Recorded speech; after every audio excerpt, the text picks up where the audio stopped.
ओम नमो भगवते वासुदेवाय। ओम नमो भगवते वासुदेवाय। ओम नमो भगवते वासुदेवाय।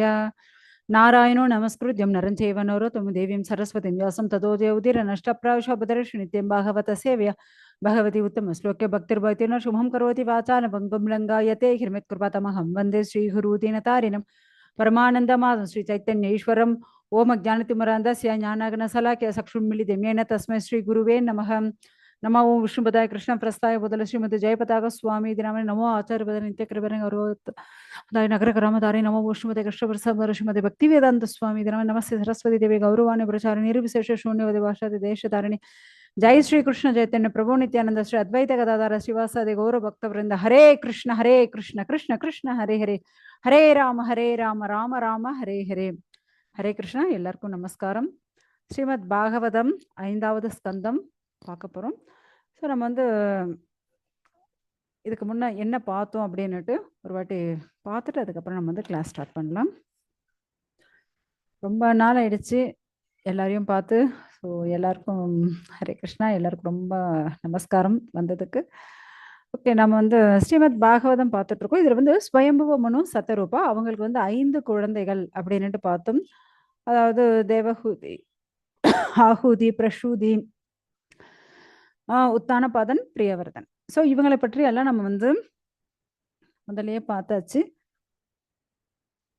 இப்போ வந்து நம்ம வந்து ஸோ உத்தானபாதனுடைய கதையெல்லாம் நம்ம வந்து 4வது ஸ்கந்தத்தில் நம்ம வந்து பார்த்தோம். இப்போ வந்து பிரியவர்தன். ஸோ பிரியவர்தன் அவரை பற்றி நம்ம வந்து பார்க்குறோம். ஸோ பிரியவர்தனுக்கு வந்து 10 ஆண் குழந்தைகள். அதில் வந்து 3 பேர் வந்து சன்னியாசம் வாங்கிட்டாங்க. ஸோ அந்த 3 பேர் சன்னியாசம் வாங்கினதுக்கு அப்புறம் 7 பேருக்கு மட்டும் தன்னுடைய ராஜ்யத்தை வந்து அவர் வந்து பிரிச்சு கொடுத்துட்டார்.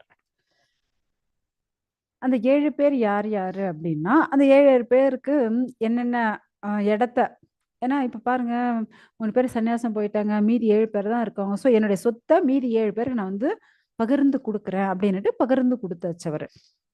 ஸோ முதல் மகனான ஆக்னேத்ரன் அவருக்கு வந்து ஜம்பு தீபத்தை கொடுத்தார். 2வது மகன் இத்மஜிஹ்வான் அவருக்கு வந்து பிளக்ஷ தீபத்தை கொடுத்துட்டாரு. 3வது மகன் யக்ஞபாகு அவருக்கு வந்து ஷால்மலி தீபத்தை கொடுத்துட்டார். 4வது மகன் வந்து இரண்ய ரேதான் அவருக்கு வந்து குஷத்வீபத்தை கொடுத்துட்டார். 5வது மகன் வந்து கிருதப்ருஷ்டா, ஸோ அவருக்கு வந்து கிரௌஞ்ச தீபத்தை கொடுத்துட்டார். 6வது மகன் வந்து மேதாதிதி அவருக்கு வந்து ஷாகத்வீபத்தை கொடுத்துட்டார். 7வது மகன் வந்து விதிஹோத்திரன், ஸோ அவருக்கு வந்து புஷ்கர தீபத்தை கொடுத்துட்டார். இப்படி ஒவ்வொரு தீபத்தையும் ஒவ்வொரு மகனுக்கு கொடுத்துட்டார். ஸோ முதல் மகனான ஆக்னேத்ரன், ஸோ அவருக்கு இப்ப பாருங்க அப்பாவுடைய எல்லா சொத்தையும் 7 பேர் பங்கு போட்டாச்சு. இப்ப முதல் மகனுக்கு எத்தனை பசங்க அப்படின்னா 9 ஆண் குழந்தைகள். யாருக்கு? ஆக்னேத்ரனுக்கு. அந்த ஆக்னேத்ரன் தன்னுடைய சொத்தான அந்த இடத்த, எந்த இடம், அதாவது ஜம்பு தீபம், அந்த ஜம்பு தீபத்தை தன்னுடைய 9 மகன்களுக்கு பிரிச்சு கொடுத்துட்டார். புரியுதுங்களா? ஸோ இப்படி ஏன்னா அப்பாவோட சொத்து மகன்களுக்கு வரும் இல்லையா? ஸோ அப்படி அவர் வந்து என்ன பண்ணியாச்சு, பிரிச்சு கொடுத்துட்டார். எப்படி பிரிச்சு கொடுத்தார் அப்படின்ட்டு அதை பத்தி பார்க்கலாம். ஸோ நாபி, ஸோ அவருக்கு வந்து இந்த பாரத வருஷம், கிம் புருஷனுக்கு வந்து கிம் புருஷ வருஷம், அடுத்து வந்து ஹரி வருஷா அவனுக்கு வந்து ஹரி வருஷம் அந்த இடம். ஸோ இலாவிரத வருஷம். ஸோ ஏன்னா நமக்கு வந்து அந்த பிக்சர்லேயே நமக்கு தெரியும் எந்தெந்த இடம் எங்கெங்க இருக்கு அப்படின்னுட்டு. ஸோ அந்த இலாவர்த்த வருஷத்தை கொடுத்தாரு. ரம்யகன் வந்து ரம்யக வருஷத்தை கொடுத்தாச்சு. அடுத்தது வந்து இரண்மயனுக்கு இரண்மய வருஷம், அடுத்து குரு வருஷம், அப்புறம் வந்து பத்ராசுரன் அவருக்கு வந்து பத்ராசுர வருஷம், அடுத்தது கேதுமாலன் வந்து கேதுமால் வருஷம். இப்படி தன்னுடைய 9 மகன்களுக்கும் 9 இடத்த வந்து தன்னப்பா இவருக்கு என்ன கொடுத்தாரோ அதையே தன் மகன்களுக்கு அவர் வந்து பிரிச்சு கொடுத்தார். யாரு? ஆக்னேத்ரன். ஸோ இந்த இடம் ஃபுல்லா பிரிக்கப்பட்டுடுச்சு. இந்த ஒவ்வொரு இடத்துலையும் ஒவ்வொருத்தர் யார வணங்குறாங்க, என்ன பிரார்த்தனை பண்ணாங்க அப்படின்னுட்டு நம்ம வந்து பார்த்துட்டு இருக்கோம். ஸோ இதுதான் வந்து நம்ம லாஸ்ட் கிளாஸ்ல நம்ம பார்த்தது என்ன அப்படின்னா இலாவரத்த வருஷம். ஸோ அந்த இலாவரத்த வருஷத்துல வந்து சிவன் யார வணங்கின்னு இருக்காரு? சங்கர்ஷ்ணரை. ஓகேங்களா? அடுத்தது பத்ராஸ்ரவ வருஷம். அங்க அந்த பத்ராசுரவான்ற அந்த ராஜா அவர் வந்து ஹயக்ரீவரை வணங்கிட்டு இருக்காரு. ஹரி வருஷம் அங்க வந்து பிரகல்லாதன் நரசிம்மரை வணங்கிட்டு இருக்காரு. கேதுமால வருஷம் அங்க வந்து லக்ஷ்மி தேவி வந்து சாக்ஷாத் பகவான வந்து விஷ்ணு பிரத்யும்னா இருக்கக்கூடிய காமதேனு அவரை வந்து வணங்கிட்டு இருக்காங்க. ஸோ அடுத்தது வந்து ரம்யகா அந்த இடத்துல வந்து ரம்யக வருஷத்துல வந்து வைவஸ்வத மனு வந்து மத்ஸ்ய அவதாரத்தை வணங்கிட்டு இருக்காரு. அடுத்தது ஹிரண்மய வருஷம் அங்க வந்து அரியமா அவர் வந்து கூர்ம அவதாரம் பகவானுடைய கூர்ம அவதாரம் இருக்கு. ஸோ அங்க வந்து வணங்கிட்டு இருக்காரு. அடுத்தது வந்து குரு வருஷம். ஸோ அந்த இடத்துல வந்து பூமாதேவி வந்து வராகரை வணங்கிட்டு இருக்காங்க. அடுத்தது கிம் புருஷ வருஷம். ஸோ அங்க வந்து ஹனுமான் ஸ்ரீ ராமச்சந்திரமூர்த்தியா வணங்கிட்டு இருக்கார். அடுத்தது பாரத வருஷம் அங்க வந்து நாரத முனி நரநாராயணர்களை வணங்கிட்டு இருக்காங்க. ஸோ இதை தான் நம்ம வந்து லாஸ்ட் கிளாஸ்ல பார்த்தோம். ஸோ அதே போல யார் யார் என்னென்ன பிரார்த்தனைகள் வைக்கிறாங்க அப்படின்னுட்டு அதை எல்லாமே நம்ம வந்து பார்த்துட்டு இருந்தோம். ஏன்னா பகவான் இந்த பௌதிக லோகத்துல வராரு அப்படின்னாலே இந்த இடமே என்ன ஆயிடும்? அவ்வளவு சந்தோஷத்தையும் ஆனந்தத்தையும் அனைவருக்கும் கொடுக்கும். வெறும் மனிதர்கள் மட்டும் இல்ல, அனைத்து ஜீவராசிகளும் அப்படி ஒரு சந்தோஷத்தையும் ஆனந்தத்தையும் அனுபவிப்பார்கள். ஏன்னா கிருஷ்ணர் ஒருத்தர் தான் என்ன முழுமுதற் கடவுள். முக்கியமா நம்ம பார்த்தோம் அப்படின்னா சாக்ஷாத் அந்த நாராயணரே தான் இங்க இருக்கக்கூடிய அனைத்து ஆண்கள் ரூபத்துல நம்ம வந்து பார்க்கணுமா. அதே போல பெண்கள் ரூபத்தில் இருக்கக்கூடிய அனைவரும் யாரு அப்படின்னா சாக்ஷாத் மகாலட்சுமிகள். ஸோ அப்படிதான் நம்ம வந்து அவங்கள வந்து வழிபடணும் அப்படின்ட்டு சொல்லப்பட்டிருக்கு. ஆனா நம்ம அப்படி நடந்துக்கிறோமா அது ரொம்ப ரொம்ப முக்கியம். எப்படி நம்ம வந்து நாராயணருக்கு மதிப்பு மரியாதை கொடுக்கிறோமோ அது போலதான் ஒவ்வொரு ஆணுக்கும் நம்ம வந்து மதிப்பும் மரியாதையும் கொடுக்க வேண்டும். அதே போல ஒவ்வொரு பெண்களையும் மகாலட்சுமி தாயா நினைச்சுண்டு எல்லாருக்கும் அப்படிதான் நம்ம வந்து வழிபாடு நடத்தணும் அப்படின்ட்டு சொல்லப்படுறது. ஏன்னா இந்த லோகத்துல ஆணும் பெண்ணும் இல்லாமல் எதுவும் வந்து ஏன்னா சந்ததி உற்பத்தியா நடக்கிறது இல்லை. அது எந்த மிருகங்களாக இருந்தாலும் சரி மனிதர்களாக இருந்தாலும் சரி. அதனால எல்லாரும் வந்து முக்கியமா ஆண்கள் எப்படி இருக்கணும் அப்படின்ட்டு இதுல வந்து சொல்லப்பட்டிருக்கு. எப்படி இருக்கணும் அப்படின்னா அவங்க வந்து அந்த பெண்ணுக்கு பாதுகாப்பை கொடுக்க வேண்டும், நம்பிக்கையை கொடுக்க வேண்டும். ஸோ அவங்களுக்கு ஏதாவது ஒரு பிரச்சனை அப்படின்னா ஃபர்ஸ்ட் ஆண்கள் எப்படி இருக்கணும்? அவங்களுக்கு வந்து எந்த ஒரு அவங்களுடைய அந்த அச்சத்தை வந்து தீர்க்கணுமா. அவங்களுக்கு மரியாதை கொடுக்க வேண்டும். அதே போல அவங்களுக்கு அந்த தைரியத்தை கொடுத்து, பாதுகாப்பை கொடுத்து, அவங்கள வந்து ஒரு மாரி கம்ஃபர்டபுளா வச்சுக்கணும். ஸோ இதெல்லாம் வந்து ஒரு ஆணோட கடமையாக சொல்லப்படுறது. ஓகேங்களா? முக்கியமா நம்ம பார்த்தோம் அப்படின்னா, ஆண்கள் எல்லாரும் அப்படிதான் இருக்காங்களா அப்படின்னுட்டு நீங்க தான் தீர்மானம் பண்ணிக்கணும். ஸோ நம்ம வந்து நம்மளுடைய வாழ்க்கையில எப்படி நாம நடந்துக்கிறோம், நம்ம வந்து மற்றவங்களுக்கு மரியாதை கொடுத்தா கண்டிப்பா நமக்கும் அதே போல மரியாதை கிடைக்கும். ஸோ அதனால நாமளும் எல்லாருக்கும் மரியாதை கொடுக்கணும். அப்பதான் நமக்கும் மரியாதை கிடைக்கும். நாம எப்படி நடந்துக்கிறோமோ அதை பொறுத்துதான் நம்மளுடைய வாழ்க்கையும் இருக்கும். அடுத்து இந்த ஸ்லோகத்துல என்ன சொல்லப்படுறது அப்படின்னா பகவானுடைய அந்த தூயமா இருக்கக்கூடிய அந்த தாமரை திருவடிகளை நம்ம வந்து வணங்கணும். முக்கியமா தன்னுடைய மனைவியை தவிர வேற எந்த பெண்ணையும் ஆசைப்படக்கூடாது. முக்கியமா அனைத்து பெண்களும் தன் தாயாகவும் உடன் பிறந்தவர்களும் நினைக்க வேண்டும் அப்படின்னுட்டு நமக்கு வந்து சொல்லப்பட்டிருக்கு. அதே போல இந்த பௌதிக லோகத்துல எந்த ஒரு ஆசையும் அதாவது பௌதிக விருப்பமாக எந்த ஒரு ஆசையும் படக்கூடாது. ஸோ நம்ம எது செஞ்சாலும் பகவானை திருப்திப்படுத்துறதுக்காக தான் செய்யணுமே தவிர நம்மளுடைய இந்திரிய சுகத்திற்காக எந்த ஒரு செயலும் செய்யக்கூடாது அப்படின்னுட்டு இங்க வந்து அவங்க வந்து பிரார்த்தனையை வச்சுட்டு இருக்காங்க. ஏன்னா பகவான் வந்து 6 ஐஸ்வர்யங்கள் பூரணமானவர். அப்படியாப்பட்ட பகவானை திருப்திப்படுத்துறதை விட்டு நம்மளுடைய இந்திரிய சுகத்தை நம்ம வந்து அடைஞ்சோம் அப்படின்னா அது வந்து பெரிய பாவமாக கருதப்படுது. ஏன்னா பகவான் வந்து அனைத்திற்கும் அவர்தான் ஆதாரம். அப்படியாப்பட்ட அவரை வணங்குறத விட்டுட்டு நம்ம பௌதிகமான நம்மளுடைய இந்திரிய சுகத்துக்காக நம்ம வந்து போகக்கூடாது. ஏன்னா பகவான் வந்து நீங்க பாத்தீங்க அப்படின்னா ஐஸ்வர்யஸ்ய சமக்ரஸ்ய வீரியஸ்ய யசஸ்ஸ்ரியः ஞான வைராக்யோ ஜைவ ஷண்ணாம்பக இதிங்கனா. அதாவது பலம், புகழ், செல்வம், அறிவு, அழகு, வைராக்கியம் அப்படின்ற 6 ஐஸ்வர்யங்கள் பூரணமாக கொண்டவர் யார் அப்படின்னா சாக்ஷாத் பகவான் கிருஷ்ணர் தான். அப்படியாப்பட்ட அவரை வணங்குறத விட்டுட்டு நாம இந்த 6ம் பூரணமா நம்ம கிட்ட இருக்கா? கொஞ்சம் யோசிச்சு பாருங்க. கண்டிப்பா கிடையவே கிடையாது. அப்படியாப்பட்ட நாம வந்து நம்மள கௌரவிக்கிறதோ, இல்ல நம்மள பத்தி நாம பெருமையா பேசிக்கிறதோ, அப்படியாப்பட்ட விஷயங்கள் நம்ம வந்து செய்யக்கூடாது. ஸோ நம்ம வாய் இருக்கிறதே பகவானை பத்தி புகழ்ந்து பாடுறதுக்காக.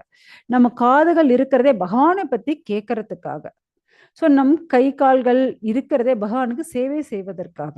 அப்படின்னுட்டு ஆழ்வார்கள் சொல்றதாகட்டும், பெரிய பெரிய ஆச்சாரியர்கள் ஆகட்டும், ஏன் இங்க வந்து சிவன் ஆகட்டும், பிரம்மா ஆகட்டும், அனைத்து தேவர்கள் எல்லாருமே அததான் சொல்லுவாங்க. ஏன்னா அவங்களுக்கு எந்த ஒரு பிரச்சனை வந்தாலும் கடைசியில சாக்ஷாத் அந்த நாராயணர் தான் வந்து என்ன பண்றாரு? எல்லாருடைய பிரச்சனைகளும் அவர் வந்து அந்த பிரச்சனையில அவங்கள விடுவிச்சு எல்லாரையும் காப்பாத்தக்கூடியவர் அவர்தான். ஏன்னா இந்த பௌதீக உலகத்தில் என்ன இருக்கு? இங்க வந்து நெறைய கஷ்டங்கள் இருக்கு. ஸோ அதிலிருந்து நம்ம விடுபடணும் அப்படின்னா, ஒரே வழி என்ன அப்படின்னா, அதற்கான மருந்து எது அப்படின்னு நம்ம வந்து தேடுறது தான். ஏன்னா எந்த ஒரு வியாதி வந்தாலும் அதற்கான மருந்து என்ன? ஏன்னா அததானே தேடி போவோம். அதேபோல இந்த பௌதீக உலகன்ற இந்த துக்காலயத்திற்கான ஒரே மருந்து என்ன அப்படின்னா, அது சாக்ஷாத் பகவான் நாராயணர் தான். ஓகேங்களா? ஸோ இங்க வந்து இவங்க வந்து பிரார்த்தனை பண்ணிட்டு இருக்காங்க. ஸோ யார் யாரு என்னென்ன பிரார்த்தனை பண்றாங்க அப்படின்னு நான் வந்து ஆல்ரெடி பார்த்தாச்சு. ஸோ இங்க வந்து ஆம், காமதேனுவ பார்த்து அவங்க வந்து பிரார்த்தனை பண்ணிட்டு இருக்காங்க. என்ன அப்படின்னா, ஸோ எல்லாத்திற்கும் காரணம் பகவான் தான். அவரை தவிர வேற எதுவுமே வந்து பூரணமானது கிடையாது. ஸோ முக்கியமாக ஏன்னா நீங்க பார்த்தீங்க அப்படின்னா, பிரகல்லாதன் ஆகட்டும், துருவ மகாராஜ் ஆகட்டும், ஸோ எல்லாருக்குமே ஏன்னா அவங்கலாம் ரொம்ப சின்ன வயசுல தான் அவங்க வந்து பக்தி பண்ணவங்க. நம்மள போல பெரியவங்க ஆனதுக்கு அப்புறம் பக்தி பண்ண. அவங்க சின்ன குழந்தையில தான் அவங்க வந்து பக்தி பண்ணவங்க. ஸோ அப்படியாப்பட்டவங்க, அவங்களுடைய அனைத்துமே பகவானுக்காக அப்படி ஒரு பக்தி பண்ணிட்டு இருந்தாங்க அவங்க. ஸோ கொஞ்சம் கூட அவங்க வந்து பக்தியில இருந்து பிழறதுக்கு அவங்க வந்து விருப்பப்படவே இல்ல. அதேபோல நீங்க பார்த்தீங்க அப்படின்னா,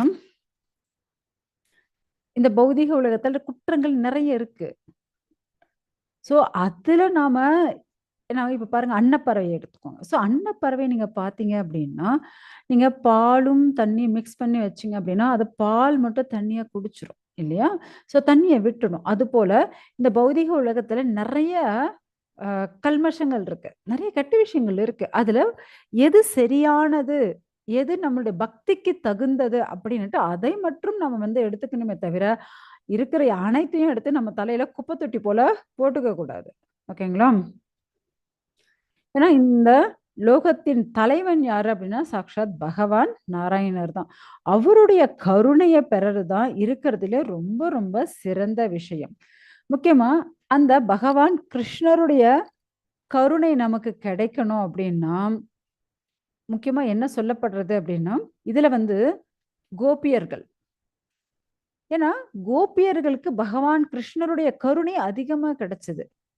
அதேபோல பிரம்மனுக்கும் கிடைக்கவில்லை, சிவனுக்கும் கிடைக்கவில்லை. அதேபோல லக்ஷ்மிக்கும் கிடைக்கலையாம். ஆனா கோபியர்களுக்கு மட்டும் அதிகப்படியான பகவானுடைய கருணை கிடைச்சது. ஸோ அப்படி நாம அந்த கோபியர்களுடைய மனநிலையில இருக்கணும். ஸோ கோபியர்களை உடைய காலடி சுவடுகளை நாம் வந்து பின்பற்றணும் அப்படின்னா, கண்டிப்பாக முழுமுதற் கடவுளான பகவான் கிருஷ்ணருடைய கருணை நமக்கு கிடைக்கும் அப்படின்னுட்டு நமக்கு சொல்லப்பட்டிருக்கு. ஸோ ஸ்ரீமத் பாகவதத்துல இருக்கக்கூடிய ரொம்ப ரொம்ப முக்கியமான விஷயம் என்ன அப்படின்னா இதுதான். ஸோ கிருஷ்ணருடைய கருணை கிடைக்கணும் அப்படின்னா ஒரே வழி கோபியர்களுடைய மனநிலை போல நாம் இருக்கணும். எனக்கு வேற எதுவும் வேணாங்க, எனக்கு கிருஷ்ணர் மட்டும்தான் வேணும், அதை தவிர வேற தேவை கிடையாது. ஸோ நான் நேரா கோலோக விருந்தாவனம் அந்த கிருஷ்ணருடைய லோகத்துக்கு போகணும் அப்படின்னா அதற்கான ஒரே வழி என்ன? கோபியர்களோட அடிசுவடுகளை பின்பற்றுறது தான். ஏன்னா நீங்க பாத்தீங்க அப்படின்னா நந்த மகாராஜ் ஆகட்டும், யசோதா ஆகட்டும், ஸோ அவங்கெல்லாம் கிருஷ்ணரை தன்னுடைய குழந்தையா தான் பார்த்தாங்க. அதே போல அங்க இருக்கக்கூடிய சிறுவர்கள் அந்த கோப்பர்கள் எல்லாம் கிருஷ்ணர் பகவான் எல்லாம் கிடையாதுப்பா, என்னுடைய நண்பன்.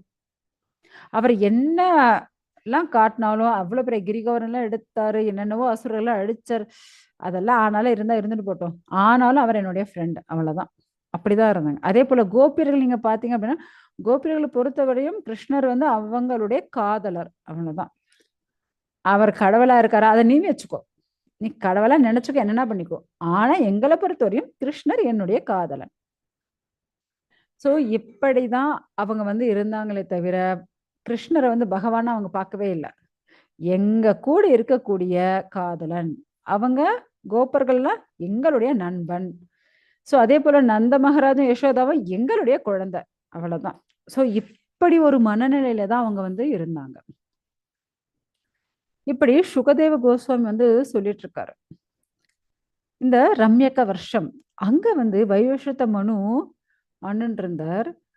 அவர் வந்து மத்ஸ்யாவதாரமான சாக்ஷாத் விஷ்ணுவுடைய அவதாரம். சோ அவரை வந்து வணங்கிட்டு இருக்காரு.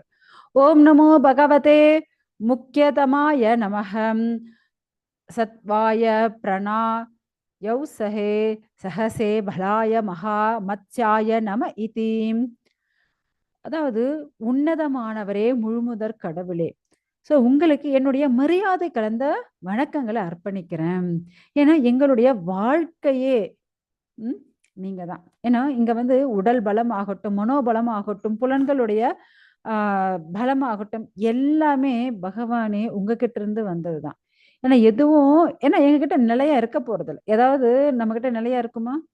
அழகு, அறிவு, ஐஸ்வர்யம், உடல் பலம், மனோபலம் இது நிலையா இருக்கா என்ன? கண்டிப்பா கிடையாது. ஏன்னா காலத்துக்கு தகுந்த போல அதை வந்து மாறிண்டே இருக்கும் இல்லையா? சோ அப்படி இருக்கும்போது நீங்க தான் என்ன பண்றீங்க? எத்தனையோ அவதாரங்கள் எடுக்கிறீங்க சுவாமி. மச்சமா எடுக்கிறீங்க, வராகனா எடுக்கிறீங்க. சோ மச்சனா என்ன, மீனா எடுக்கிறீங்க, வராகன் பன்றி அவதாரம் எடுக்கிறீங்க, கூர்மன் ஆமை வடிவத்தில் இருக்கிறீங்க, ஹயக்ரீவன் குதிரை வடிவத்தில் எடுக்கிறீங்க. நீ எந்த அவதாரம் எடுத்தாலும் ரூபந்தான் மாறுது.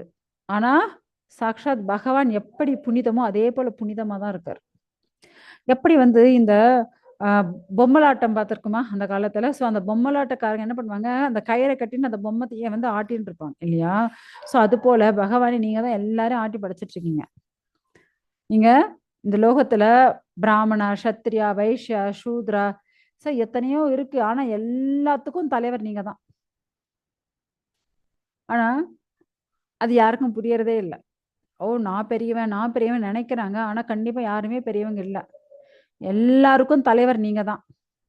சோ உங்க காலை பிடிச்சா மட்டும்தான் இந்த துக்காலத்திலிருந்து விடுபட முடியும். ஆனா மூடர்கள் இதை நினைக்கிறாங்களா அப்படின்னா கண்டிப்பா கிடையாது. மூடர்களுக்கு தாம் பெரியவங்க அப்படின்னு அவங்களே அவங்கள வந்து குளோரிஸ் பண்ணிட்டு இருக்கா. ஆனா கண்டிப்பா அது கிடையாது. ஏன்னா ஒரு சில நேரங்கள்ல என்ன நடக்குது அப்படின்னா பிரம்மா தான் பெரியவர் அப்படின்னுட்டு அகங்காரப்படுறாரு. அப்புறம் அவருக்குன்னு ஒரு கஷ்டம் வந்துருச்சுன்னு வச்சுக்கோங்க, உடனே ஓடி வந்து தந்தையே அப்படின்னுட்டு காலை பிடிச்சுட்டு இருப்பார். சோ அப்பவும் இது போல உதவிக்கரம் நீட்டி ஓடி வந்துருவார். ஆனா பகவான் எப்பவுமே யார் மேல காழ்ப்புணர்ச்சியோ பொறாமையோ எதுவுமே வைக்கிறதே இல்லை. ஏன்னா இந்த பிரபஞ்சத்துல எண்ணிலடங்காத உயிரினங்கள் இருக்கு. அதாவது மனிதர்கள் ஆகட்டும், பசுக்கள், கழுதைகள், செடிகள், மரங்கள், கொடிகள், பரப்பன எல்லாம் இருக்கு. ஆனா இது எல்லாத்தையும் யார் பாதுகாக்கிறாங்க அப்படின்னா சாக்ஷாத் பகவான் தான். சோ அவர் இல்லை அப்படின்னா இத யாராலையும் பாதுகாக்கவே முடியாது. ஏன்னா யாராவது ஒருத்தங்க ரட்சிக்க வேணும்ல. கொஞ்சம் யோசிச்சு பாருங்க. இப்ப வந்து இங்க போலீஸோ இல்ல மிலிட்டரியோ கிடையாதுங்க. இந்தியால போலீஸே கிடையாது, மிலிட்டரியே கிடையாது அப்படின்னா நம்ம நாடு எப்படி இருக்கும்? கொஞ்சம் யோசிச்சு பாருங்க. அவ்வளவுதான். இந்த பக்கம் பாகிஸ்தான், இந்த பக்கம் சைனா, இந்த இருக்கிற எல்லா நாட்டுக்காரனும் வந்து நம்ம இந்தியாக்குள்ள குதிச்சிருவாங்க. அது நம்ம நாட்டுக்குள்ளேயாவது ஒழுங்கா இருக்கானா அதுவும் கிடையாது. போலீஸ்காரங்க இல்லைன்னு வச்சுக்கோங்க, அந்த ரூல்ஸ் அண்ட் ரெகுலேஷன்ஸ் இல்லைன்னா அது அதுக்கு மேலே நாட்டுக்குள்ளேயே ஒரு பெரிய பூகம்பம் வெடிக்கும் இல்லையா? ஸோ அது போல எல்லாத்தையும் கட்டுப்படுத்தக்கூடியவர் ஒருத்தர் இருந்தாதான் நாம வந்து சந்தோஷமா வாழ முடியும். அது போல பகவான் ஒருத்தர் தான் என்ன பண்ணிட்டு இருக்காரு, எல்லாரையும் கட்டுப்படுத்தி நம்மளை பாதுகாத்தும் வச்சுட்டு இருக்காரு. அந்த பாதுகாப்புன்றது எங்க இருக்கு அப்படின்னா சாக்ஷாத் பகவான் நாராயணர்கிட்ட தான் இருக்கு. சோ ஒவ்வொரு யுகத்திலும் பகவான் வந்து அவதாரம் எடுக்கிறார், ரட்சிச்சுட்டு இருக்கார். ஏன்னா இந்த லோகத்தில் இருக்கக்கூடிய மூலிகைகள் ஆகட்டும், மருந்துகள் ஆகட்டும், மரங்கள் ஆகட்டும், எல்லாத்தையும் கொடுத்தது யாரு அப்படின்னா பகவான் தான். ஏன்னா பிரளய வெள்ளத்துல எல்லாம் போயிடும் தண்ணிக்குள்ள. சோ ஆனாலும் திரும்பவும் பகவான் சிருஷ்டிக்கும் போது அது எல்லாத்தையும் திரும்ப சிருஷ்டிக்கிறார். ஏன்னா பகவானே இந்த பிரபஞ்சத்தில் இருக்கிற எல்லாருக்கும் பாதுகாப்பும் கொடுத்து, அவங்களுக்கு தேவையான அனைத்தையும் கொடுத்து, எல்லாமே பண்ணக்கூடியது பகவான் நீங்க தான். அப்படியாப்பட்ட உங்களை நாங்க வந்து வணங்குறோம். ஏன்னா பகவானே நீங்க வந்து கூர்ம அவதாரம் எடுத்தீங்க. கூர்ம அவதாரம் எடுக்கும்போது பகவான் எதற்காக எடுத்தார்? அந்த மந்தார மலைய சுமக்கறதுக்காக. நம்ம வாழ்க்கைன்ற கஷ்டத்தை சுமந்துட்டு இருக்கோம். பகவான் வந்து பாருங்க அந்த மந்தார மலைய சுமந்து தேவர்கள், அசுரர்கள் என்ன அந்த கடலை வந்து கடையிறாங்க. ஸோ அந்த நேரத்துல தேவர்களுக்கு அமிர்தம் அமிர்தம் கிடைக்கிறதுக்காக பகவான் வந்து அதை வந்து தாங்கிட்டு இருந்தார் இல்லையா? ஸோ இப்படி மற்றவர்களுடைய நன்மைக்காக பகவான் வந்து எவ்வளவு கஷ்டத்தினாலும் தாங்கிக்கிறார். ஏன்னா நமக்கு தான் அங்க என்ன பாஸ்ட், பிரசன்ட், ஃபியூச்சர், அதாவது இறந்த காலம், நிகழ்காலம், எதிர்காலம் அப்படின்னு பார்த்துட்டு இருக்கோம். ஆனா பகவானுக்கு அப்படி காலம்னு எதுவுமே கிடையவே கிடையாது. அவர் நித்தியமானவர் அவர் இல்லையா? அப்படியாப்பட்ட பகவான் எங்க இருக்கார் அப்படின்னா நம்மளுடைய ஹிருதயத்திலேயே தான் உட்கார்ந்துருக்க. பரமாத்மா இருக்கிறது யாரு? அவர் தானே. நீங்க பார்க்கக்கூடிய அனைத்து வஸ்துக்கள், உயிருள்ள உயிரற்ற அனைத்து வஸ்துக்களும் இருக்கிறதும் பகவான் தான். ஏன்னா இந்த பிரபஞ்சத்துல நம்ம கண்ணுக்கு தெரியற மட்டுமா? அப்படி ஒண்ணும் கிடையாது. கண்ணுக்கு தெரியாத இருக்கக்கூடிய சின்ன சின்ன ஜீவ எல்லாத்துக்குள்ளயும் பகவான் இருக்கார். ஏன்னா நீங்க நம்ம பார்த்தோம் அப்படின்னா இந்த ஸ்லோகத்துல என்ன சொல்லப்படுறது அப்படின்னா, ஜராயுஜம் ஸ்வேதஜம் அண்டோஜிடம் சராசரம் தேவர்ஷீர் பித்ருபூதம். சோ என்ன அப்படின்னா ஜராயுஜ ஜராயுஜ அப்படின்னா கர்ப்பத்திலிருந்து உருவாகக்கூடிய ஜீவராசிகள். அடுத்தது அண்டஜ முட்டையிலிருந்து பிறக்கக்கூடிய ஜீவராசிகள்.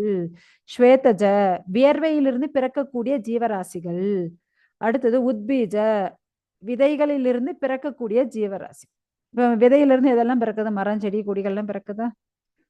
கர்ப்பத்திலிருந்து பிறக்கிறது. ஸோ நம்ம போல மனிதர்கள், அப்புறம் மிருகங்கள் இதெல்லாம் வருது இல்லையா? முட்டையில் அண்டஜ முட்டையிலிருந்து என்னெல்லாம் வருது? கோழி, பாம்பு. ஸோ என்னெல்லாம் முட்டையிலிருந்து வெளியே வருதோ அதெல்லாம். ஸ்வேத வியர்வையிலிருந்து பிறக்கக்கூடியது கிருமிகள்.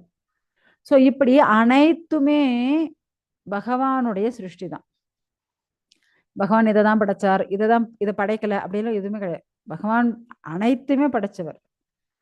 ஏன்னா அதாவது மரம், செடி, கொடிகள், உயிருள்ள அசைகின்ற அசையாத அனைத்தையும் தேவர்களாகட்டும், முனிவர்களாகட்டும், பித்ருக்கள் ஆகட்டும், ஏன் இந்த பூமியில இருக்கக்கூடிய மலைகள், நதிகள், கடல்கள், தீவுகள், நம்ம பார்க்கக்கூடிய அனைத்துமே, ஏன் நட்சத்திரங்கள் ஆகட்டும், கிரகங்கள் ஆகட்டும், அனைத்தையுமே சிருஷ்டிச்சது யாரு அப்படின்னா பகவான் தான்.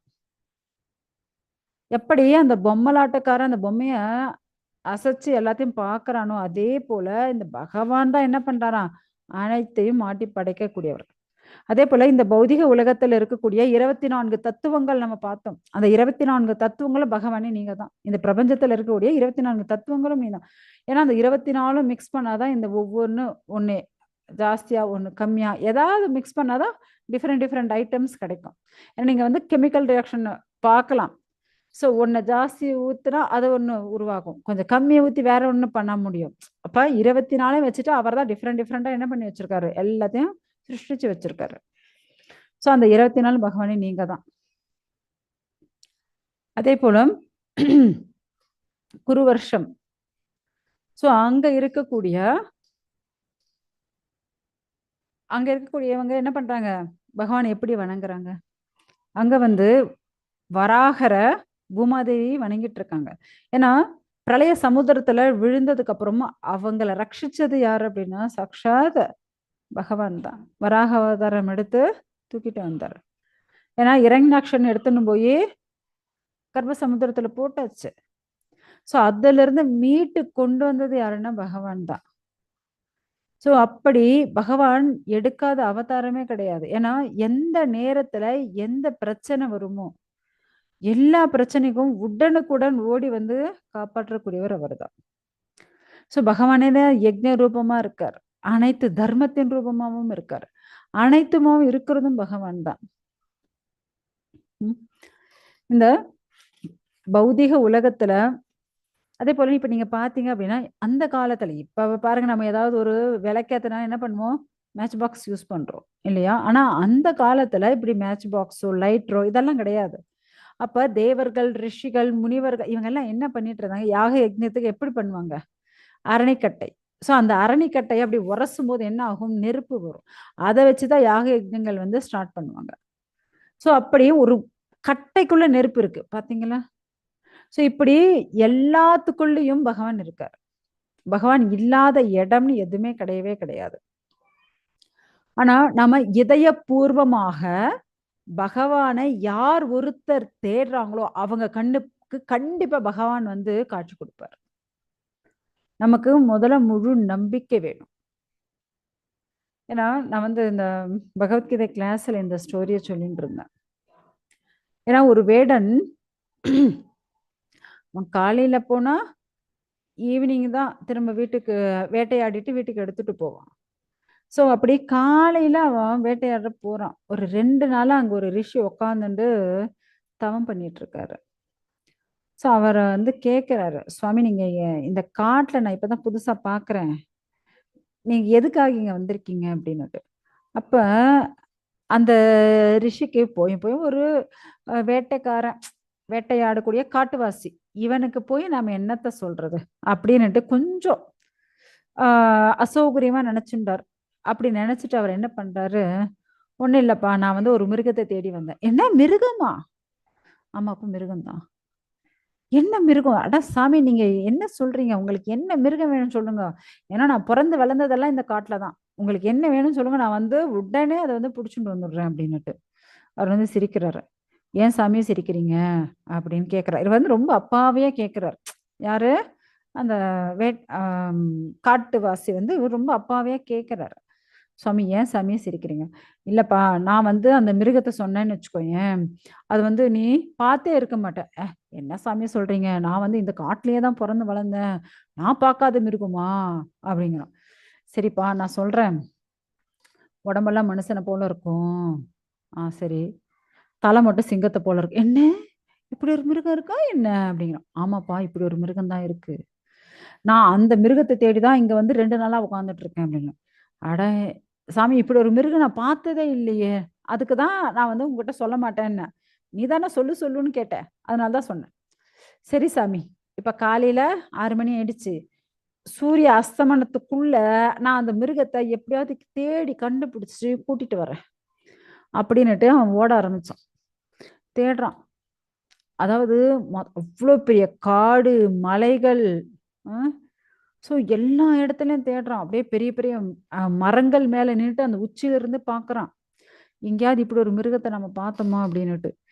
அதாவது அந்த தண்ணி இருக்கக்கூடிய குளங்கள், ஆறுகள், நதிகள், அந்த அருவிகள், அந்த இடத்துல எல்லாம் மிருகம் வந்து தண்ணி குடிக்கும்ல. ஸோ எல்லா இடத்துலயும் போய் தேடுறான். சிங்கம் இருக்கக்கூடிய குகைகள், புலி இருக்கக்கூடிய இடங்கள், நரிகள், என்னென்ன என்ன ஒவ்வொரு மிருகங்களும் ஒவ்வொரு ஏரியால இருக்கும் இல்லையா? ஸோ எல்லா இடத்துலயும் போய் தேடுறான்.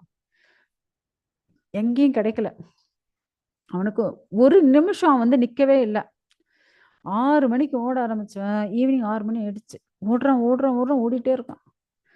ஸோ அவனுக்கு ரொம்ப மனசு பெஜாராயிடுச்சு. என்னடா நம்ம வந்து ரொம்ப நம்பிக்கையா அவர்கிட்ட சொல்லிட்டு வந்தோம், கண்டிப்பா நான் வந்து இந்த மிருகத்தை பிடிச்சிட்டு வரேன் அப்படின்னுட்டு. ஆனா பார்த்தா இப்ப என்ன ஆயிடுச்சு, நம்ம கண்ணுக்கே தெரியல.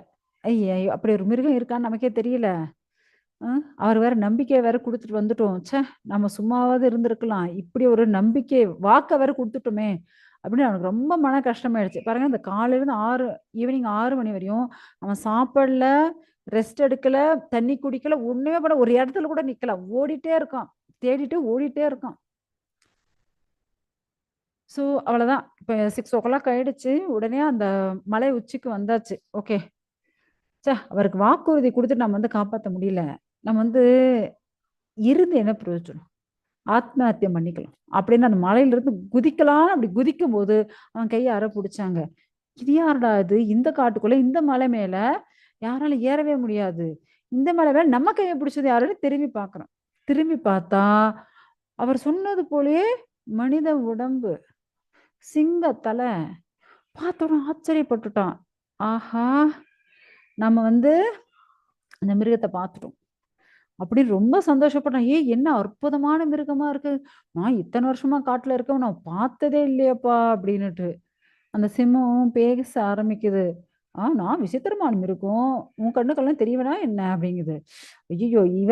இந்த மிருகத்த கூட்டிட்டு அங்க போறதுக்குள்ள இது எங்கேயாவது தப்பிச்சு ஓடிடுச்சுன்னா என்ன பண்றது? அப்படின்னுட்டு, காட்டுல இருக்கக்கூடிய பெரிய பெரிய கனமான அந்த கொடிகள் இருக்கு இல்லையா? அந்த கொடிகள போட்டு அந்த மிருகத்த கட்டி, அந்த கொடியோட ஒரு முனைய புடிச்சு இழுத்துட்டு வரான். பின்னாடி அந்த மிருகம் நடந்து வந்துட்டு தான் இருக்கு. நேரா வந்தான். வந்து, "சாமி, நான் சொன்னது போலயே பாருங்க, அந்த மிருகத்த புடிச்சுட்டு வந்துட்டேன்." அவரு பார்க்குறாரு. "என்ன வெறும் கொடி தானே புடிச்சுட்டு இருக்க? இந்த கொடியா உனக்கு மிருகம்?" அப்படிங்கிறேன். "என்ன சாமி சொல்ற? கொடியோட முனைய நான் புடிச்சுட்டு இருக்கேன். பின்னாடி அந்த மிருகம் நிக்குதுல்ல, கட்டி தானே இழுத்துட்டு வந்திருக்கேன்." அப்படின்னாரு. சரி இவரு பார்க்குறாரு. பார்த்தா அந்த ரவுண்டா இருக்கே தவிர, நடுவுல நிக்கிறவங்கள கண்ணுக்கு தெரியல. அவரு, "என்னப்பா உன் கொடி எப்படி அப்படியே காத்துல பறக்கிற மாரி இருக்கு?" "சாமி, நீ சொன்ன அந்த மிருகத்த தான் கட்டி இழுத்துட்டு வந்திருக்கேன்." அப்படின்னுது. உடனே நரசிம்மர் வந்து கர்ஜிக்கிறாரு. அத கேட்ட உடனே அந்த ரிஷிக்கு அப்படியே பதறி போயிடுச்சு. "சுவாமி இது என்ன?" உடனே கால்ல விழுந்து வணங்குறாரு. "சுவாமி இது என்ன? ஒரு காட்டுவாசி, வேட்டைக்காரன் அவன். அவன் கண்ணுக்கு நீங்க தெரிஞ்சிருக்கீங்க. என் கண்ணுக்கு தெரியலையே!" அப்படின்னுட்டு. அப்ப நரசிம்மர் வந்து பேச ஆரம்பிக்கிறார். "நான் வந்து எல்லாருக்குள்ளயும் இருக்கேன். உனக்குள்ள மட்டும் கிடையாது. அனைவருக்குள்ளும் பரமாத்மாவா இருக்கேன். அப்படி இருக்கும்போது இவன வந்து நீ வந்து ரொம்ப துச்சமா நெனச்ச. உன்னுடைய பேச்சு எப்படி இருந்தது? ரொம்ப துச்சமா நெனச்சு பேசுன. உனக்கு ஒரு டவுட் இருந்துச்சு. நரசிம்மர் நம்ம கண்ணுக்கு தெரிவாரோ, தெரியமாட்டாரோ? வருவாரோ, வரமாட்டாரோ? அப்படின்னு உனக்கு டவுட் இருந்துச்சு. ஆனா இவனுக்கு அந்த டவுட்டே இல்ல தெரியுமா? கண்டிப்பா நரசிம்மர புடிச்சே ஆகணும். அந்த மிருகத்த புடிச்சே ஆகணுன்ட்டு காலையில இருந்து ஓடிட்டே இருக்கான். அவன் சாப்பிடல, தண்ணி குடிக்கல, ஒரு இடத்துல நிக்கவே இல்ல. என்ன யோசிச்சுட்டே ஓடிட்டே இருக்கான். உடம்பு மனுஷன போல இருக்கும், மூஞ்சி மட்டும் சிம்மம் போல இருக்கும் அப்படின்னுட்டு ஓடிட்டே இருக்கான். ஓடி, ஓடி, ஓடி அவன் என்ன பார்க்கணும்னுட்டு அவ்வளவு கஷ்டப்பட்டான். அதனால தான் அவனுக்கு நான் தரிசனம் குடுத்தேன். "சுவாமி, இப்ப நான் உங்கள பார்க்கணும்னு நான் என்ன பண்றது?" ஒண்ணும் இல்ல. அவன டச் பண்ணாலே உன்னால பார்க்க முடியும். உடனே அந்த ரிஷி என்ன பண்றாரு, அந்த வேடன் ம் அந்த காட்டுவாசிய தொட்றாரு. தொட்ட உடனே பகவான் வந்து தரிசனம் குடுத்தாரு. அதுபோல நம்ம வந்து, ஓ! இவங்க பெரியவங்க, பெரிய பக்தர்கள். இவங்க அவ்ளோ பெரிய பக்தர்கள் கிடையாது அப்படின்னு நம்ம வந்து யாரையுமே ஜட்ஜ் பண்ணவே முடியாது. ஏன்னா பகவான் எல்லாருக்குள்ளயும் பரமாத்மாவா உட்கார்ந்துட்டு இருக்காரு. நான் பெரியவன் அப்படின்னு நம்ம அகங்காரம் பட்டோம்னு வச்சுக்கோங்க, பின்னாடியே அவ்வளோதான், வந்துச்சு நமக்கு கஷ்டம். அதனால நம்ம எப்பவுமே நம்ம வந்து நாம பெரியவங்க, நாம குலத்தாலயோ, அழகால, படிப்பால, செல்வத்தால அதுல உயர்ந்தவன், இதுல உயர்ந்தவன்னு எப்பவுமே தயவு செஞ்சு நினைக்கவே நினைக்காதீங்க. பண்டித சமதர்ஷன் எல்லாரையும் சமமா நினைங்க. ஆக்சுவலா நம்ம பார்த்தோம் அப்படின்னா, இந்த வைஷ்ணவர்கள் எப்படி இருப்பாங்க அப்படின்னா, தாச தாசன். ஸோ பகவானுடைய பக்தர்களுடைய பக்தர்களுக்கு பக்தனாக இருப்பார்கள். ஓகேங்களா? நீங்க ஸ்ரீ வைஷ்ணவத்துல பார்த்தீங்க அப்படின்னா, அ அடியேன் அடியேன்னா உங்களுடைய அடிமை அப்படி. இப்படிதான் வந்து வைஷ்ணவர்கள் ஆகட்டும், இந்த இஸ்கான் பரம்பரையில இந்த தாசானுதாசன். இப்படிதான் இருப்பாங்களே தவிர, யாரும் வந்து நான் பெரியவங்க, நான் ஹெட்டு, எனக்கு எல்லாம் தெரியும். யாரெல்லாம் எனக்கு எல்லாம் தெரியும்னு நினைக்கிறான், அவங்களுக்கு ஒண்ணுமே தெரியாது. 0. பகவானே ஏன்னா பகவான பத்தி பிரம்மா ஆகட்டும், சிவனாகட்டும், தேவர்கள், ரிஷிகள் எல்லாருமே சொல்றது என்னன்னா, "பகவானே உங்கள புரிஞ்சுக்கவே முடியல. உங்கள பத்தி எங்களுக்கு ஒண்ணுமே தெரிய மாட்டேங்குது." ஏன்னா பகவான பத்தி புரிஞ்சுக்கிறதுக்கு ஏன்னா எல்லாருமே கற்றது கையளவு, கல்லாதது உலகளவு. எல்லாருக்குமே பகவான பத்தி தெரிஞ்சது கொஞ்சம் தான். பகவான பத்தி தெரியாதது அவ்வளவு இருக்கும். அதனால யாராலயும் பகவான் வந்து பூரணமா தெரிஞ்சுக்கவோ, புரிஞ்சுக்கவோ முடியவே முடியாது. பகவானுடைய பக்தர்களுடைய பக்தர்களுக்கு நாம வந்து என்ன? அடிமையாக இருக்க வேண்டும், அவங்களுக்கு சேவை செய்ய வேண்டும். அதனால நம்ம வந்து கோபியர்களோட மனநிலைக்கு நம்ம வந்து இருக்கணும் அப்படின்ட்டு சொல்லிட்டு இருக்கிறது. ஓகேங்களா? ஏன்னா பகவான் வந்து எல்லா இடத்துலயும் வியாபிச்சு இருக்கக்கூடிய, ஏன்னா அவர் தானே பரமாத்மா. அவரை இல்லாத இடம் இருக்கா என்ன? ஆனா எல்லாருக்கும் இந்த மனநிலை உடனே வருமா அப்படின்னா கண்டிப்பா கிடையாது. பகுனாம் ஜென்மனா மந்தே ஞானவான். ஸோ ஆக்சுவலா என்ன அப்படின்னா, நம்ம வந்து நிறைய பிறவிகள் இந்த பௌதிக லோகத்துல, ஓ இதை எடுத்தா சந்தோஷமா இருக்குமா, அதை எடுத்தா சந்தோஷமா இருக்குமா, நான் வந்து பறந்தா சந்தோஷமா இருப்பேன், அப்ப பறவையா பிறக்கிறது. இல்ல ஒரு சிங்கமா இருந்தா சந்தோஷம், ஓகே சிங்கமா பிறக்கிறது. இல்ல இல்ல மனிதனா இருந்தா இன்னும் நல்லா இருக்கும், ஓகே மனிதனாக பிறக்கு. ஸோ இப்படி ஒவ்வொரு யோனிலையும் அவன் வந்து பிறந்துட்டே இருக்கான். 84 லட்சம் ஜீவராசிகள் இருக்கு. எத்தனை வெரைட்டிஸ் இருக்கு? 84 லட்சம் இருக்கான். ஸோ அது இதுல இருந்தா அதுல பிறந்தா நல்லா இருப்பான், அதுல இருந்தா இதுல இருந்தா நல்லா இருப்பான். இப்படியே சுத்திட்டே இருப்பான். ஒரு கட்டத்துல எல்லாத்தின் மேலும் வெறுப்பு வந்து, போதும் சாமி, இதுக்கு மேல எனக்கு வேண்டாம், பகவானே நித்தியமா உன்னோட இருக்கிறது தான் சந்தோஷம். ஏன்னா எத்தனையோ, ஏன்னா இங்க நார்மலா பாத்தீங்க அப்படின்னா ஏதாவது ஒரு ட்ரெஸ் போட்டு பார்ப்பாங்க, இது நல்லா இல்ல அது நல்லா இல்ல, ட்ரெஸ் மாத்திட்டே இருப்பாங்க. ஸோ அது போல நிறைய உடம்பு மாத்தியாச்சு. இதுக்கு மேல எல்லாம் எனக்கு எதுவும் வேண்டாம் சுவாமி, நீங்க தான் வேணும் அப்படின்னுட்டு எத்தனையோ ஜென்மத்துக்கு அப்புறம் தான் அந்த ஆத்மாவுக்கு தோணுமா. அது போல எல்லாரும் வந்து கிருஷ்ண பக்திக்கு வரமாட்டாங்க. எத்தனையோ கோடிக்கணக்கான பேர்ல யாரும் ஒருத்தர் தான் வந்து அந்த கிருஷ்ண பக்திக்கு வருவாங்க. ஸோ அதுவும் பகவானை பத்தி கேட்கணும் அப்படின்னா அவங்க நிறைய புண்ணியம் பண்ணியிருந்தா மட்டும்தான் பகவானை பத்தி கேட்க முடியும். ஸோ இப்ப நீங்க எல்லாம் கேட்கறீங்க அப்படின்னா நீங்க எல்லாம் பகவானால தேர்ந்தெடுக்கப்பட்டவர்கள். அவ்வளவு புண்ணியம் செய்திருக்கவே தான் பகவானை பற்றிய இந்த பாகவதத்தை கேட்க முடியும். எல்லாரும் அவ்வளவு சுலபமா அந்த பாகவதத்தை கேட்க முடியுமான்னு கண்டிப்பா கிடையவே கிடையாது. ஸோ அதான் இங்க வந்து சொல்லிட்டு இருக்காங்க என்ன அப்படின்னா, ஏன்னா இந்த லோகத்தில் இருக்கக்கூடிய புலனின்ப பொருட்கள், என்ன சப்த ரூப ரச ஸ்பரிச கந்த அப்படின்னுட்டு எல்லா பொருட்கள் மேல சுத்தி சுத்தி போதும் அப்படின்னுட்டு எப்ப அந்த வெறுப்பு வெறுமை போதும் அப்படின்னு தோணுதோ அப்பதான் அவங்களால மட்டும்தான் பகவானை வந்து புரிஞ்சுக்க முடியும், தெரிஞ்சுக்க முடியும்.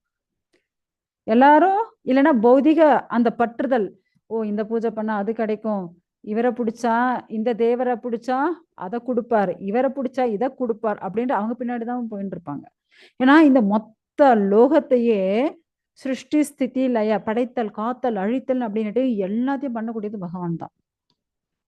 எப்படி வந்து இப்ப நம்ம காந்தத்தை நகர்த்துறோம்னு வச்சுக்கோங்களேன், அப்ப என்ன ஆகும், எதிர இருக்கக்கூடிய இரும்பு துண்டு அசைய ஆரம்பிச்சிடும் இல்லையா?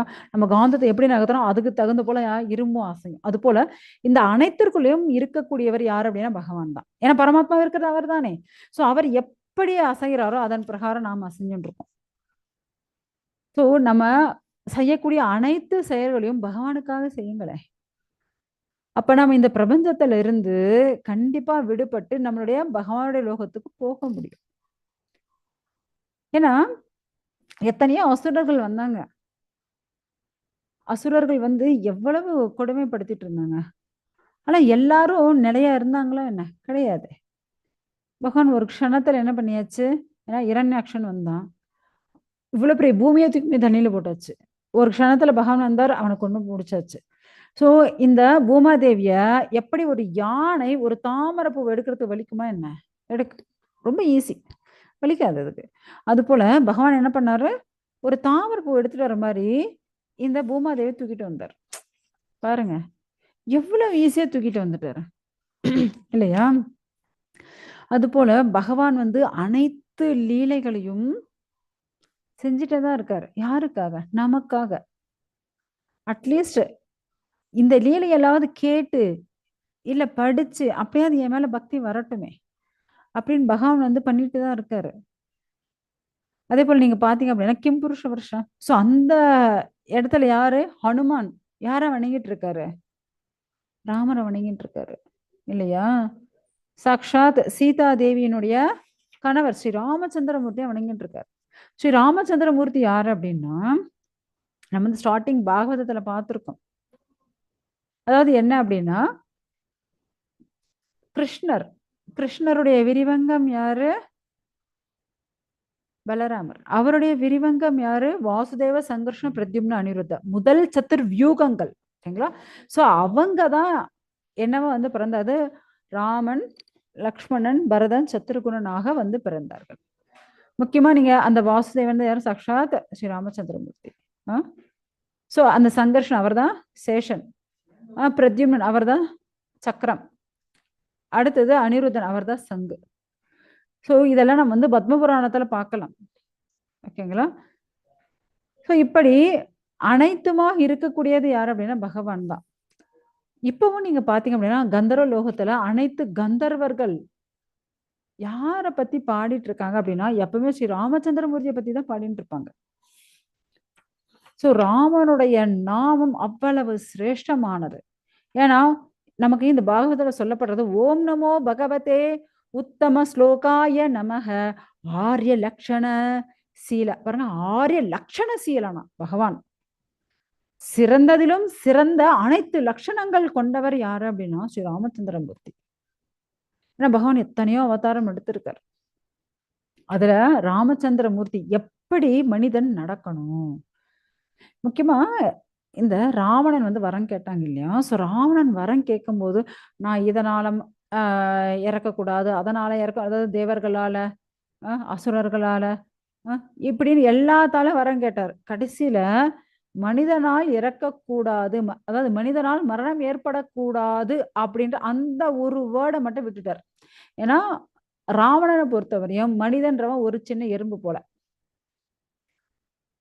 ஏன்னா அசுரனான ராவணனுக்கு மனிதர்கள் எல்லாம் எப்படியோ ஒரு சின்ன எறும்பு, கொசு போல. அதனால அதான் அந்த மனிதர்கள் நமக்கு என்ன ஆகிட போகுது அப்படின்னு நினைச்சார். ஆனா கடைசியில் பகவான் நீ எதை விட்டையோ அந்த இடத்துல நான் வந்து நிற்பேன் அப்படின்ட்டு பகவான் ஸ்ரீ ராமச்சந்திரமூர்த்தி வந்தாச்சு. கடைசியில ஸ்ரீ ராமச்சந்திரமூர்த்தியாலதான் ராவணன் வந்து இறந்தார் இல்லையா? ஏன்னா பகவான் வந்து சச்சித் ஆனந்த விக்கிரகம். சோ அந்த சச்சிதானந்த ரூபம் பகவான் எந்த ரூபத்துலன்னு வருவார். பகவான் இப்படிதான் வருவார் அப்படின்னுட்டு நம்ம வந்து சொல்லவே முடியாது. யாராவது பண்ணியா பிறக்கணும்னு ஆசைப்படுவோம், ஆனா பகவான் பண்ணியா கூட பிறப்பார். ஆமையா பிறப்போமா என்ன? ஐயா வேண்டாம்ப்பா. ஸோ பகவான் ஆமையாவும் பிறப்பார், மீனாவும் பிறப்பார். ஸோ எதை ஒன்னாலும் எடுப்பார் அவரு. ஆனா நம்ம எதெல்லாம் சீன்றோமோ அதுவாகவும் இருப்பார், அதுவாகவும் பிறப்பார். ஸோ இப்படி எதற்காக அப்படின்னா இந்த பௌதிக லோகத்தில் இருக்கக்கூடிய மாசுகள். ஏன்னா இந்த பௌதிக உலகமே கொஞ்சம் மாசுதான், கஷ்டம்தான். அதை சுத்தப்படுத்துறது யாரு? யாராவது சுத்தப்படுத்தணும்ல. அதெல்லாம் விழுந்திருக்கும். அதுல இருந்து தப்பிக்கணும் அப்படின்னா கை கொடுத்து காப்பாத்தணும். யார் காப்பாத்தார்? பகவான் தான் காப்பாத்துவார். வேற யாரை காப்பாத்துவாங்க? நம்மளை போல தண்ணியில தத்தளிச்சுட்டு இருக்கவளை காப்பாத்த போறாங்க? கண்டிப்பா கிடையாது. இப்ப பாருங்க, இப்ப எல்லாரும் ஒரு கப்பல் முழுகிடுச்சு, நடு சமுத்திரத்தை முழுகிடுச்சு. அப்படியே ஹெலிகாப்டர்ல இருந்து கயிறை போட்டு எல்லாரையும் வந்து எடுத்துன்னு இருக்கா. நம்ம கூட இன்னொருத்தன் தத்தளிச்சுட்டு இருக்கான். அவன் வந்து நான் உன்னை காப்பாற்றுகிறேன் அப்படின்னா அதை நம்புறது முட்டாள்தனம். ஓகே. சோ மேல இருந்து யாராவது கையை கொடுத்து காப்பாற்றணும். அப்ப மேல இருந்து கையை கொடுத்து காப்பாற்றக்கூடியவர் யாரு அப்படின்னா சாக்ஷாத் பகவான் தான். நம்ம கூடயே இருக்கக்கூடிய மற்ற மனிதர்கள் நம்மளை காப்பாற்ற முடியாது. ஓகே. சோ இப்படி பகவானுடைய நாம ரூப குண லீலைகள் அவ்வளவு சிரேஷ்டமானது. ஏன்னா பகவானுடைய நாமத்துக்கும் ரூபத்துக்கும் வித்தியாசம் கிடையாது. ஏன்னா இப்ப என்னால பகவானை பார்க்க முடியல, என் கண் எதிரில் வர முடியலையே, பார்க்க முடியல, அது இதுன்னு சொல்றாங்க சில பேர். முட்டாள்தனம். சோ பகவானுடைய நாமத்திற்கும் ரூபத்திற்கும் எந்த வித்தியாசம் கிடையாது. பகவானுடைய நாமத்தை ஜெபிச்சாலே உன் பக்கத்திலே இருப்பா. உன் கண்ணுக்கு தெரியல, உன் பக்கத்துல இருந்தா போதாதான் இல்லையா? சோ இப்படி தூய உணர்வு, கிருஷ்ண உணர்வு நமக்கு கிடைக்கணும் அப்படின்னா இந்த பௌதிக உலகத்துல நம்ம விடுபடணும்னா ஒரே வழிதான். என்ன வழி? சாக்ஷாத் பகவானுடைய நாமத்தை ஜபிக்கிறது தான். ஹரே கிருஷ்ண கிருஷ்ண கிருஷ்ண ஹரே ஹரே, ஹரே ராம ராம ராம ஹரே ஹரே. ஓகேங்களா? சோ பகவான் வந்து எவ்வளவோ அவதாரம் எடுத்திருக்கார். ராமரா, நரசிம்மரா, எத்தனையோ அவதாரங்கள் எடுத்திருக்காரு. நம்ம தசாவதாரம் அதை விட அதிகம். எப்படி நம்ம வந்து சமுத்திரத்துல வந்து அலைகளை வந்து என்ன பண்ண முடியாது, எண்ண முடியாது இல்லையா?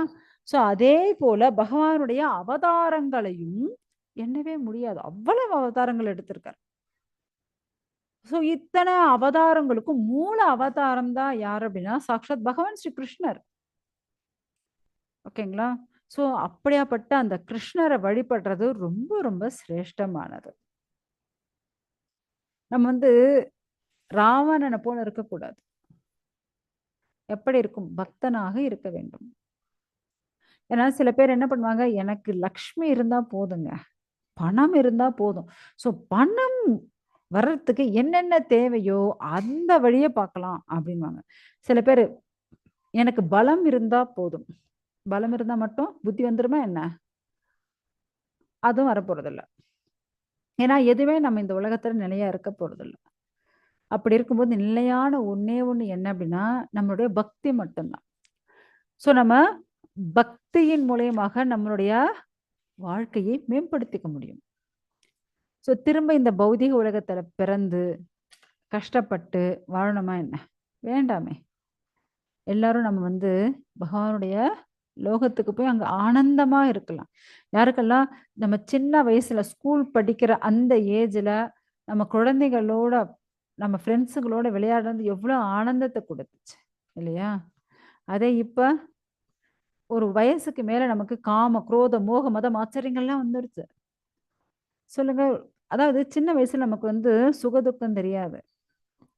அ யாராவது பசங்க சண்டை போட்டாலும் திரும்ப கொஞ்ச நேரத்துக்கு நம்மளே பேசி சமாதானம் ஆயி திரும்ப விளையாட ஆரம்பிச்சுருவோம். இல்லையா? ஏன்னா மான அவமானம் தெரியாது. குழந்தை பருவத்துல. இல்லையா? ஸோ அதுபோல மான அவமானம் இல்லாம அந்த குழந்தை பருவத்துல எப்படி இருந்தோமோ, அது போல ஒரு ஆனந்தம் இப்ப நமக்கு இருக்கா? அப்படி ஓடி ஆடி விளையாடி சந்தோஷமா இருக்க முடியுதா? கிடையாது. ஏன்னா அப்ப இருந்த மனோநிலை வேற. அந்த மனோநிலை இப்ப நாம இருக்கணும்னு தான் சொல்லிட்டு இருக்கிறது. ஸோ யாராவது திட்டிட்டா அதுக்கு கோச்சிக்க கூடாது. யாராவது புகழ்ந்தா அதுக்கு சந்தோஷமும் படாதீங்க. எது நடக்குதோ அனைத்தும் கிருஷ்ணருக்கு அப்படின்னுட்டு அந்த பகவானையே நினைச்சுட்டு இருங்க. ஏன்னா இந்த லோகத்திலிருந்து நம்மள காப்பாத்துறது பகவானுடைய நாமம் ஒண்ணே ஒண்ணுதான். அதை தவிர வேற கதியே கிடையாது. ஓகேங்களா? ஸோ இப்படி ஓகே நம்ம கிளாஸ்க்கு போயிடலாம். முக்கியமா என்ன அப்படின்னா, இந்த பௌதிக உலகத்துல 2 வகையான மனிதர்கள் இருக்காங்க. என்ன அப்படின்னா, சமய அறநெறிகளை கடைபிடிக்கக்கூடிய மனிதர்கள். இன்னொருத்தங்க பக்தர்கள். ஸோ இந்த சமய அறநெறிகள கடைபிடிக்கக்கூடியவர்களால அதாவது என்ன தர்ம, அர்த்த, காம, மோக்ஷம். புருஷார்த்தம் அது. ஓகேங்களா? ஸோ அதை கடைபிடிக்கக்கூடியவர்களால என்ன பண்ண முடியும் அப்படின்னா, நேரா அவங்க வந்து சொர்க்கம் போவாங்க. சொர்க்கத்துல அவங்க பண்ண அந்த தர்மத்திற்காக அவங்க அவ்ளோ சுகபோகங்கள அனுபவிப்பாங்க. திரும்ப இந்த பூலோகத்துக்கே வந்துருவாங்க. ஓகேங்களா? ஆனா பக்தர்கள் இங்கருந்து ஸ்ட்ரெய்ட்டா ராக்கெட் போல நேரா எங்க போயிடுவாங்க? கோலோகம் போயிடுவாங்க. அங்கிருந்து திரும்ப வாபஸ் வர முடியாது. அவ்வளதான். அதெல்லாம் ஒன் வே. ஆனா இங்க சொர்க்கம் போறாங்க இல்லையா? சொர்க்கம் போனவங்க அதெல்லாம் திரும்ப ரிட்டர்ன் டிக்கெட் குடுத்துருவாங்க. ஓகேங்களா? இவ்வளோ நாள் இங்க இருக்க முடியும். இல்லன்னா இத்தனை மாதங்கள், இத்தனை வருடங்கள் இந்த சொர்க்கத்தில் நீ சந்தோஷமாக அனுபவிக்கலாம். அதுக்கப்புறம் திரும்ப உங்கள தூக்கி பூலோகத்திலே போட்டுருவாங்க. அவ்வளதான். ஸோ இப்படி நம்ம நிலையான இடத்துக்கு போகணுமா? அப்படி இல்லன்னா தேவர்களை வழிபட்டு இந்த தர்மார்த்த, காம, மோட்சத்தை புருஷார்த்தத்த ஃபாலோ பண்ணி, நிலையில்லாத ஒரு டெம்பரவரி இடத்துக்கு போய் திரும்ப திரும்ப இந்த பூலோகத்திலேயே பறந்துட்டே இருக்க வேண்டியதுதான். ஸோ இப்ப தீர்மானம் யார்கிட்ட இருக்கு அப்படின்னா, உங்ககிட்ட தான் இருக்கு. நீங்க என்ன தீர்மானம் பண்றீங்களோ, அதற்கு தகுந்த போல் பலன் கிடைக்கும். ஸோ நீங்க கிருஷ்ணர் பாதத்த பிடிச்சுக்கோங்க. அதுக்கப்புறம் நம்ம திரும்ப வர வேண்டிய அவசியமே கிடையாது. எப்பவுமே நம்ம வந்து ஆனந்தமா, சந்தோஷமா பகவானுடைய பக்தியில அங்க நம்ம வந்து வாழலாம். ஓகேங்களா? ஓகே. ஹரே கிருஷ்ணா. ஏதாவது சந்தேகம் இருந்தால் கேட்கலாம். ஹரே கிருஷ்ண மாதாஜி.